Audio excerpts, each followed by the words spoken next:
রহমানের ফায়ার করে তার বিচার হইত।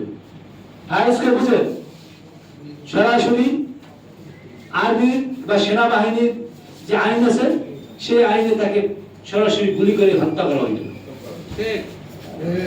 এত বড় ত্যাগ, এত বড় সাহস, এত বড় দেশপ্রেম নিয়েও তিনি সেই কালুরঘাট বেতার কেন্দ্রে বসে এই বাঙালি জাতিকে উদ্বুদ্ধ করেছে, মহান স্বাধীনতার ঘোষণা দিয়েছে।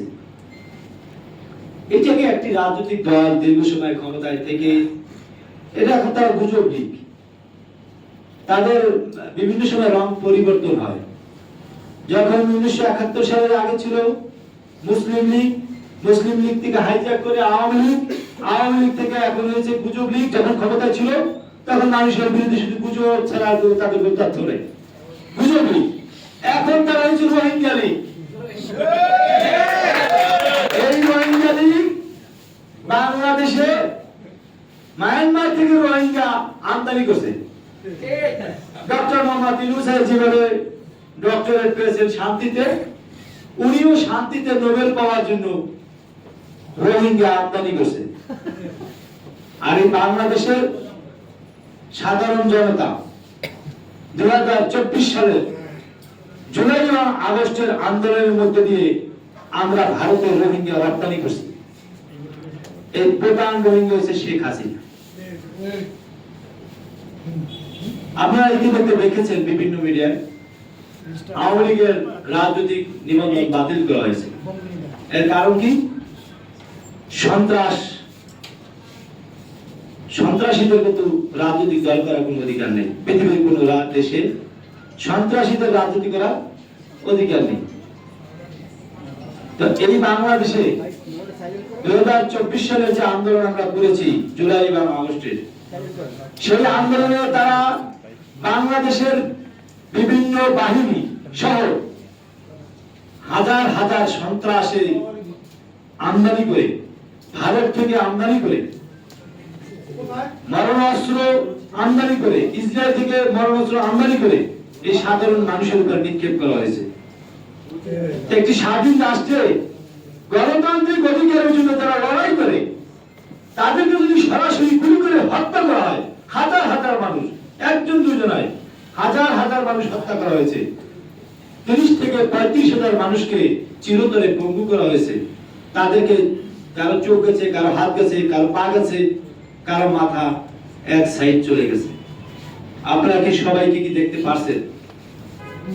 এই যে যারা শহীদ হয়েছে সব লাশ কি আপনারা দেখতে পারছেন? কিন্তু আমরা তো বিভিন্ন মিডিয়ায় তখনকার সময় দেখতে পারি নাই, কারণ এই মিডিয়ার তথ্যের ভিতরে সন্ত্রাসী ছিল। আপনারা যারা সত্যিকার অর্থে মিডিয়ায় কাজ করেন, দেখেন আমিও মারা যাবো, আপনিও মারা যাবেন, বিচার কিন্তু আপনারও হবে, আমারও হবে। যদি আখেরাত বিশ্বাস করেন, আমি একজন মুসলমান, আমি কোরআন বিশ্বাস করি, যিনি অন্য ধর্মে তিনি তার ধর্ম বিশ্বাস করে, কিন্তু বিচার তো আখেরাত বলেন, পরকাল বলেন হবে। কিন্তু অতএব নীতি নৈতিকতা নিয়েই সংবাদ প্রকাশ করা উচিত। কারণ আপনি এই দুনিয়ায় যত অপকর্মই করেন, আখেরাতে তো আপনার বিচার হবেই হবে। আপনারা একটা জিনিস দেখবেন, সত্য 100 বছর পর হোক, 200 বছর পর হোক, এটা উন্মোচিত হবে।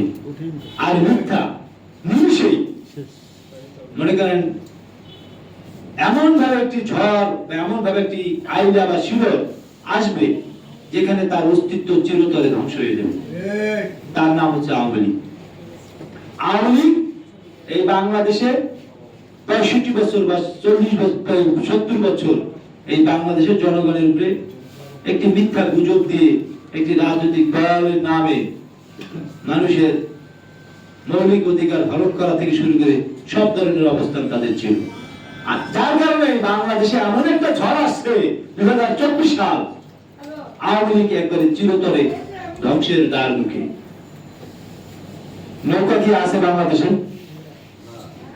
নৌকা যদি শেখ হাসিনা পারত যে ভাতের সাথে একটা তরকারি হিসেবে প্রত্যেকটা মানুষের পেটের মধ্যে নৌকা ঢুকিয়ে দেওয়া হবে, এটা শেখ হাসিনা করত। এই রেসিপিটা শেখ হাসিনা দিতে পারে নাই। এই রেসিপিও জনগণের মাঝে দেওয়ার চেষ্টা করছে। তাই আমরা কোনো পাপের সাথে যারা পাপ কাজ করে, যারা সন্ত্রাসী করে, যারা তথ্যকে লুকিয়ে রাখে, আমরা তাদের সাথে নেই। শহীদ রাষ্ট্রপতি জিয়াউর রহমানের নাম আখেরাত পর্যন্তই থাকবে, কারণ মানুষের কর্মই তাকে জীবিত করে রাখে, চিরদিনের জন্য তাকে স্মরণ করে মানুষ।